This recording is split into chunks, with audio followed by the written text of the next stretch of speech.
Krishna classes के YouTube channel पर बच्चों आप सबका स्वागत है। आज हम बात करते हैं हिस्ट्री के प्रीवियस ईयर क्वेश्चन की। तो देखिए हमारा फर्स्ट क्वेश्चन, भारत छोड़ो आंदोलन किस वायसराय के शासनकाल में प्रारंभ हुआ? किस वायसराय के शासनकाल में प्रारंभ हुआ भाई? लॉर्ड लिलिथगो के शासनकाल में। इसका शासनकाल रहा 1936 से लेकर 1944, यानी 8 साल तक भारत के वायसराय रहे लॉर्ड लिलिथगो। इन्हीं के समय देखिए क्या क्या मुख्य घटनाएं हुई। इन्हीं के समय हुए 1937 के चुनाव। इन्हीं के समय कौन से चुनाव हुए?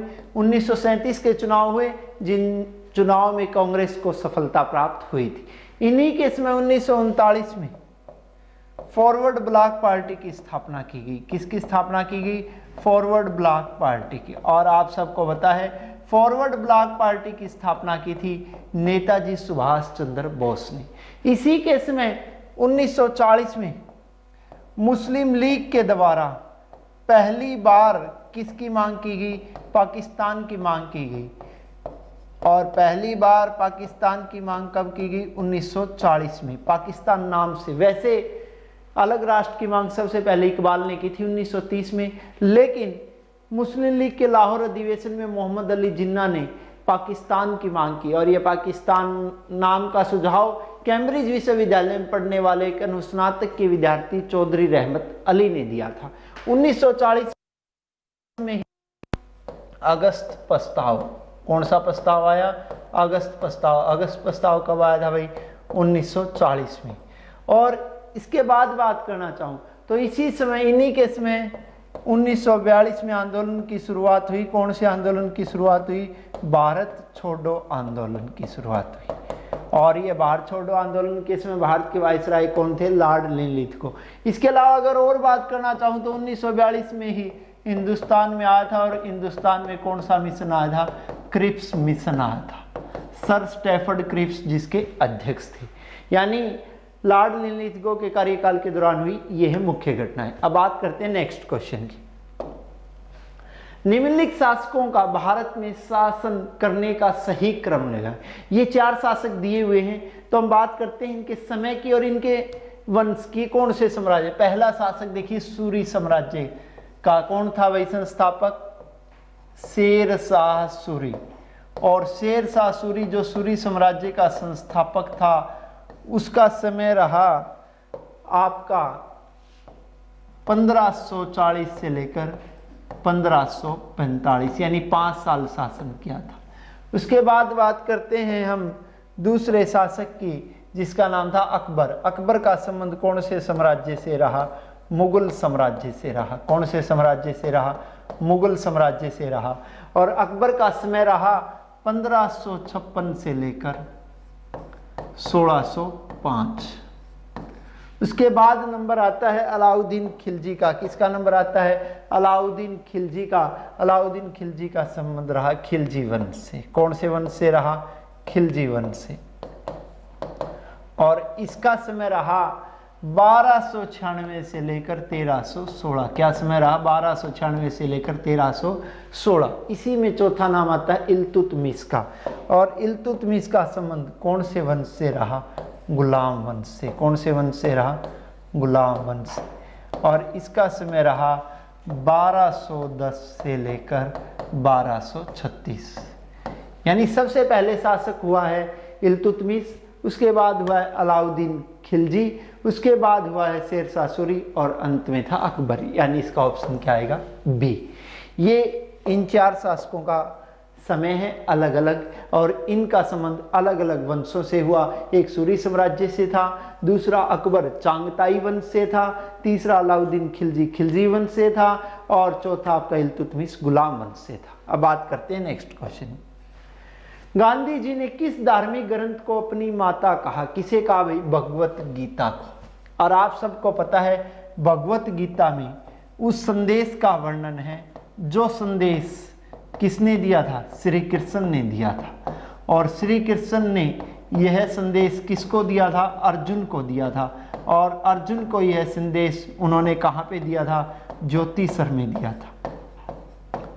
और उन्हें गीता का उपदेश तब दिया था श्री कृष्ण ने अर्जुन को, तब जब अर्जुन ने कौन सा युद्ध लड़ने से मना कर दिया था? महाभारत का युद्ध लड़ने से मना कर दिया था। यानी कि भगवत गीता किसका भाग है? महाभारत का। और आप सबको पता है विश्व का सबसे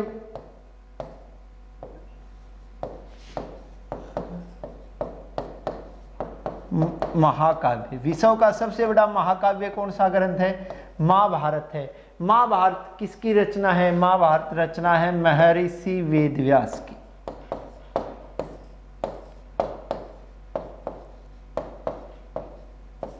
और महाभारत के दूसरे नाम है जय संहिता या सतसहस्री संहिता।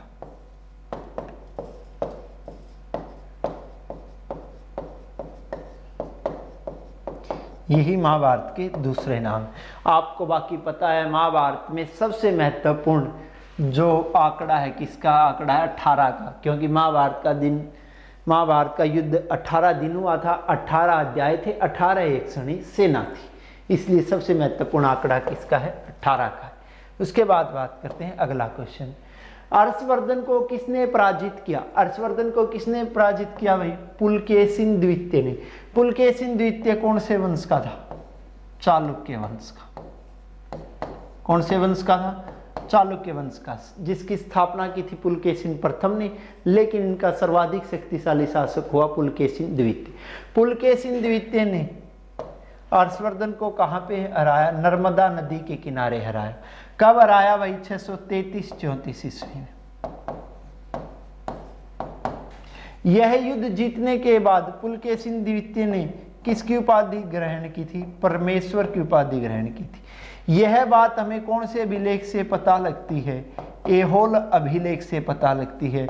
और ऐहोल अभिलेख किसकी रचना है? रविकृति की रचना है। किसकी रचना है? रविकृति की रचना है।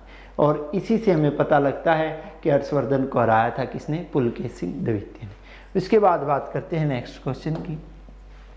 वास्को डी गामा ने समुद्री मार्ग की खोज की थी। कहाँ के समुद्री मार्ग की खोज की थी? भारत की। वास्को डी गामा यानी भारत की समुद्री मार्ग की कब खोज की थी? 1498 में। यानी उसे इस समुद्री यात्रा के दौरान कुल कितने दिन का समय लगा था भाई? 90 दिन का समय लगा था। वो एक गुजराती नाविक किसकी सहायता से पहुंचा था यहाँ पे? अब्दुल मनिक की सहायता से पहुंचा था। और सबसे पहले वो कहाँ पर पहुंचा था? कालीकट पहुंचा था। उस समय कालीकट का शासक कौन था? जिमोरिन था। जिमोरिन के द्वारा बड़ा भव्य स्वागत किया गया था वास्को डी गामा का। वास्को डी गामा यहाँ किसके लिए आया था? मसालों के लिए आया था। और मसालों में भी अगर मैं बात करना चाहूँ तो सबसे महत्वपूर्ण मसाला कौन सा था? काली मिर्च के लिए आया था, जिसे पुर्तगाल में काला सोना भी कहा जाता है। कहते हैं वो यहाँ से काली मिर्च का एक जहाज भर के ले गया था। उसे अपने यात्रा के कुल खर्च का कितने गुना फायदा हुआ था? 60 गुना फायदा हुआ था। और दोबारा से वास्को डी गामा हिंदुस्तान में कब आया था? 1502 में आया। यानी वास्को डी गामा हिंदुस्तान में 2 बार आया। उसके बाद बात करते हैं नेक्स्ट क्वेश्चन की। वर्ष 1923 में किसने स्वराज पार्टी की स्थापना की? स्वराज पार्टी की यहाँ 2 ही संस्थापक सदस्यों के नाम दे रखे, मोतीलाल नेहरू और CR दास, जबकि तीसरे सदस्य थे NC केलकर। इस पार्टी की स्थापना 1923 में कहां पर हुई थी? इलाहाबाद में। इस पार्टी की स्थापना करने का उद्देश्य था, वो उद्देश्य क्या था? कांग्रेस के अंदर रहकर चुनाव में हिस्सा लेना, चुनाव के बाद विधान परिषद में मांगों को उठाना, मांगों के न मानने पर उसकी कार्रवाई को बाधित करना। यानी कांग्रेस की बी टीम की तरह काम कर रही थी कौन सी party? Swaraj party. Swaraj party की सबसे महत्वपूर्ण सफलता 1925 में विट्ठल भाई पटेल का सेंट्रल लेजिस्लेटिव असेंबली का अध्यक्ष चुने जाना। और सेंट्रल लेजिस्लेटिव असेंबली के अध्यक्ष बनने वाले पहले व्यक्ति थे विट्ठल भाई पटेल। और 1925 में CR दास की मृत्यु होगी और उसी के साथ कौन सी पार्टी स्थिर पड़ गई थी? स्वराज पार्टी स्थिर पड़ गई थी। उसके बाद है नेक्स्ट क्वेश्चन, चर्बी व लगे कारतूसों के प्रयोग से इंकार करने वाला पहला भारतीय सिपाही कौन था? कौन था भाई? मंगल पांडे, जिसकी ड्यूटी बंगाल की कौन सी छावनी में थी? बैरकपुर छावनी में थी। कौन सी नेटी इन्फेंट्री का सिपाही था? 34वीं NI। एंड 34वीं नेटी इन्फिनिटी का सिपाही था मंगल पांडे, जिसे 1857 की क्रांति का कौन सा शहीद भी कहा जाता है, पहला शहीद भी कहा जाता है, क्योंकि इसने 29 मार्च 1857 को अपने 2 अंग्रेज अधिकारियों लेफ्टिनेंट बाग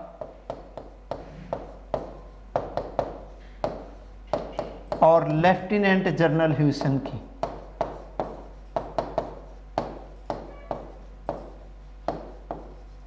गोली मारकर हत्या कर दी थी। इसी आरोप में सैन्य अदालत के द्वारा इसे फांसी की सजा सुनाई गई और उसके बाद बात करना चाहूँ 8 अप्रैल 1857 को इसे फांसी दे दी गई। इस प्रकार 1857 की क्रांति का पहला शहीद कौन था, मंगल पांडे। इस 1857 की क्रांति का नारा था मारो फिरंगी और इसके चिन्ह थे रोटी और कमल। उसके बाद बात करते हैं नेक्स्ट क्वेश्चन की। रामकिशन मिशन की स्थापना किसने की, किसने की भाई, स्वामी विवेकानंद ने। कब की, 1896 स्थान में। रामकिशन परमहंस को कहां का स्वामी कहा जाता है, यानी अपने प्रचार प्रसार करने के उद्देश्य थे की स्थापना की गई थी। स्वामी विवेकानंद का असली नाम क्या था, नरेंद्र नाथ दत्त, और उसका यह नरेंद्र नाथ दत्त से नाम बदला गया किसके सुझाव पर, महाराज खेतड़ी के सुझाव पर। महाराज खेतड़ी जिनका नाम था अजीत सिंह।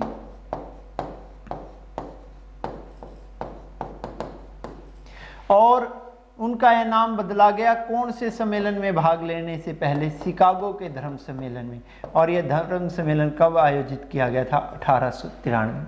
यानी 1893 में शिकागो धर्म संसद में भाग लेने से पहले महाराज खेतड़ी के सुझाव पर नरेंद्र नाथ दत्त का नाम बदल कर क्या रख दिया गया, स्वामी विवेकानंद। इस में कहते हैं उन्हें इनता का वास कराने के लिए एक सफेद कपड़े पर एक बिंदु लगा दिया गया। तो कहते हैं यह बिंदु देखकर इन्होंने अपना पूरा ही भाषण किसके ऊपर दे दिया था भाई, शून्यवाद के ऊपर दे दिया था। और इन्होंने बताया था जिस प्रकार अलग अलग धाराएं इकट्ठी होकर समुद्र में विलीन हो जाती, उसी प्रकार सभी धर्म मनुष्य को सिर्फ और सिर्फ ईश्वर की ओर लेकर जाते हैं। यह बात किसने कही थी, स्वामी विवेकानंद। उसके बाद बात करते हैं नेक्स्ट क्वेश्चन की। खजुराहो में मंदिरों का निर्माण किसने करवाया, किसने करवाया भाई, चंदेल वंश के राजाओं ने करवाया। और ये जो मंदिर है कितने किलोमीटर की परिधि में फैले हुए हैं, 20 किलोमीटर की परिधि में फैले हुए हैं। कुल कितने मंदिर थे, 85 मंदिर थे, जिसमें से आज मात्र कितने ठीक बचे हुए, 20 ही ठीक बचे हैं। इनकी विशेषता का मुख्य कारण नागर शैली है, अनोखी कलात्मक कृतियां की गई है, और ये मंदिर अपनी कामोत्तेजना के लिए भी जाने जाते हैं। इन मंदिरों में मुख्य निर्माण करने में 2 चंदेल राजाओं का नाम आता है, एक तो यशोवर्मन का और दूसरे चंदेल राजा कौन थे, धंग। ये 2 राजाओं का मुख्य रूप से इनमें नाम आता है। उसके बाद बात करते हैं नेक्स्ट क्वेश्चन अपना। दक्षिण भारत में चोल राजवंश की का संस्थापक कौन था भाई, इनमें से तो कोई था नहीं भाई। इस राजवंश का संस्थापक कौन था, विजयालय। और इनकी राजधानी क्या थी, तंजौर। और इसी चोल वंश के समय भगवान शिव की नटराज की मूर्ति की स्थापना हुई थी। और जो पंचायती राज का प्रावधान है, पंचायती राज जो हमारे अब आने वाले समय में इलेक्शन भी होने वाले हैं, वो कौन से वंश से लिया गया, चोल वंश से लिया गया है। यह कृष्णा और तुंगभद्रा नदियों के संगम पर बसा हुआ था, कौन सा वंश, चोल वंश। इसमें अगर बात करना चाहूं तो बृहतेश्वर मंदिर है काफी फेमस, जिसका निर्माण करवाया था राज एक ने, प्रथम ने। दूसरा हेरातेश्वर मंदिर, जिसका निर्माण करवाया था राज द्वितीय ने। और विजयालय के द्वारा इस वंश की स्थापना की गई थी। अब बात करते हैं नेक्स्ट क्वेश्चन की। अजंता एलोरा की सुप्रसिद्ध गुफाओं में धर्म से संबंधित मूर्तियां का भित्ति चित्र है, किसके हैं, इन सभी धर्मों के, यानी हिंदू धर्म के भी है, जैन धर्म के भी और बौद्ध धर्म। ये अजंता एलोरा की गुफाएं कौन से राज्य में पड़ती है, महाराष्ट्र में।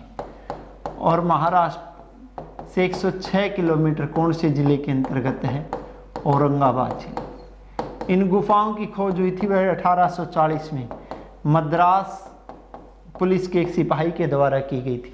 लोगों को इन गुफाओं के बारे में जानकारी कब मिली? 1843 में। किसके लेखों से? जेम्स फर्ग्यूसन के लेखों से।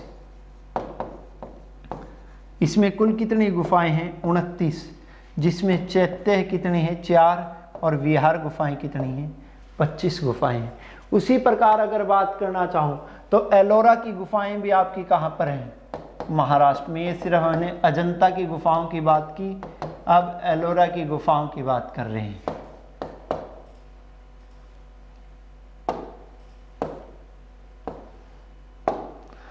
तो जो हमारी एलोरा की गुफाएं हैं वो भी महाराष्ट्र में हैं, और ये भी कौन से जिले के अंतर्गत आती है? औरंगाबाद जिले के अंतर्गत आती है।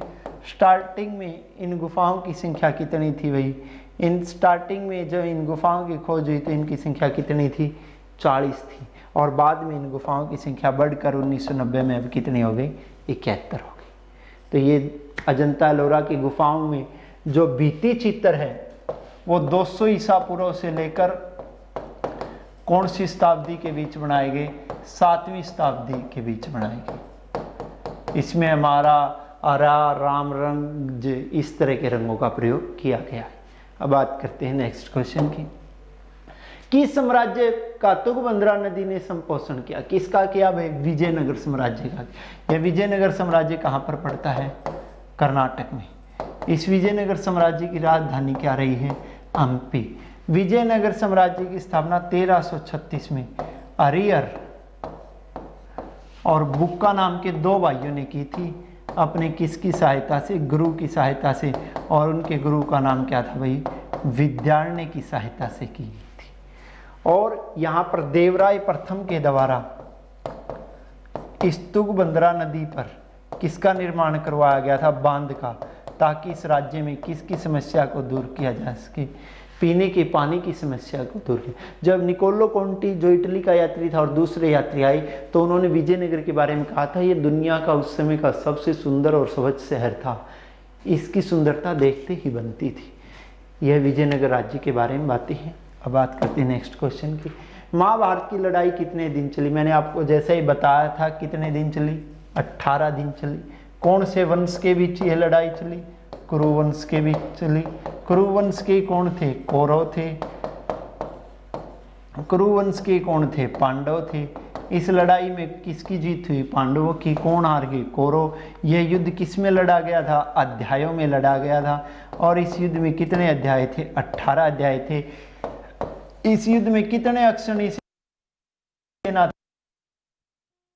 सेना किसकी थी? कौरवों की थी, पांडवों की थी। इस युद्ध की भूमि कितने कोस? 48 कोस की इस धरती को दे धरती कहा जाता है। यहाँ पर आज भी मरने के बाद आदमी के फूल नहीं उठाए जाते। उसके बाद बात करते हैं नेक्स्ट क्वेश्चन की। आगरे का किला किसने बनवाया? किसने बनवाया भाई? अकबर ने। आज आपको बता देना चाहता हूं 2 है लाल किले। एक लाल किला है दिल्ली में, दिल्ली का लाल किला बनवाया था शाहजहां ने। एक लाल किला है आगरा में, आगरा का लाल किला बनवाया था अकबर ने। पहले तो इस किले का निर्माण करवाया था भाई सिकंदर लोदी ने। जब सिकंदर लोदी ने इस किले का निर्माण करवाया तो मिट्टी का किला बनवाया था, तब इसे नाम दिया गया था बादलगढ़ का किला। और फिर इसी किले का अकबर ने, और अकबर ने इसे नाम दे दिया आगरे का किला या लाल किला।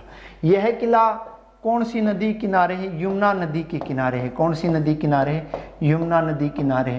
सेम डिजाइन है भाई, दिल्ली के लाल किले का और आगरे के लाल किले का सेम डिजाइन है, और दोनों ही किले एक ही नदी किनारे है, यमुना नदी किनारे। दिल्ली का लाल किला यमुना नदी किनारे, आगरा का लाल किला यमुना नदी किनारे। लेकिन फर्क सिर्फ इतना है, दोनों का समय पीरियड अलग अलग है, दोनों को बनवाने वाले शासकों के नाम अलग अलग है, लेकिन दोनों एक ही वंश या साम्राज्य के शासक थे, मुगल साम्राज्य। उसके बाद बात करते हैं अगला क्वेश्चन। इंडियन नेशनल कांग्रेस के प्रथम अध्यक्ष कौन थे? कौन थे भाई? WC बनर्जी। यानी WC बनर्जी की अध्यक्षता में पहला अधिवेशन हुआ था दिसंबर 1885 में। कहाँ पे हुआ था? मुंबई में भाई। मुंबई के कौन से कॉलेज में? गोकुल दास तेजपाल संस्कृत महाविद्यालय में।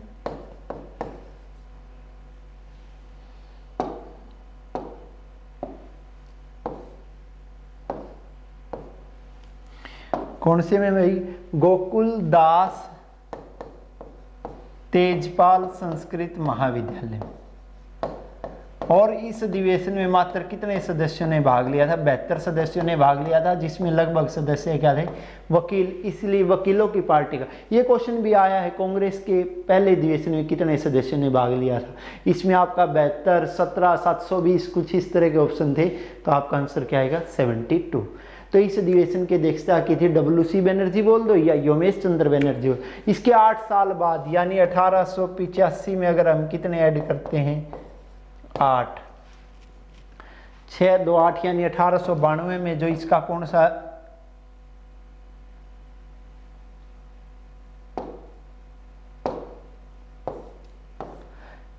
इसके 8 साल बाद इनका एक अधिवेशन हुआ था। कहाँ पे हुआ था भाई?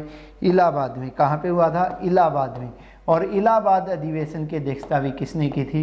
WC बनर्जी ने की थी। उसके बाद देखिए बात करते हैं पाटलिपुत्र को अब किस नाम से जाना जाता है? किस नाम से भाई? पटना के नाम से जाना जाता है। यह शहर किसने बसाया था? उदयन ने। किसने बसाया था? उदयन ने, जिसका समय रहा 461 से लेकर 445 ईसा पूर्व होता। उदयन का संबंध कौन से वंश से था? हर्यक वंश से। और हर्यक वंश का उदय कहाँ पे हुआ था? मगध में हुआ था। हर्यक वंश बोल दो या पितृत्यारा वंश भी बोल सकते हैं। यह जो पटना शहर है कितने 2 नदियों के संगम पर बसाया गया, गंगा और सोम नदी के संगम पर। और इसी पटना को पहले पाटलिपुत्र के नाम से जानते थे, जबकि उससे पहले उसका क्या नाम था? कुसुमपुरा। और इस पाटलिपुत्र शहर की पुनः स्थापना कब हुई थी? 1541 में। किसके द्वारा की गई थी? शेर शाह सूरी के द्वारा। किसके द्वारा की गई थी? शेर शाह सूरी के द्वारा की गई थी। और वर्तमान में यह पटना बिहार की राजधानी। अब बात करते हैं नेक्स्ट क्वेश्चन की। खालसा पंथ की स्थापना किस महीने में हुई? कौन से महीने में हुई? वैशाख। यानी कब हुई? 13 अप्रैल 1699 को। किसके द्वारा की गई? गुरु गोविंद सिंह के द्वारा। और सिखों के अंतिम एवं 10वें गुरु कौन थे भाई? गुरु गोविंद सिंह, जिन्होंने नाम के अंत में किसकी उपाधि ली थी?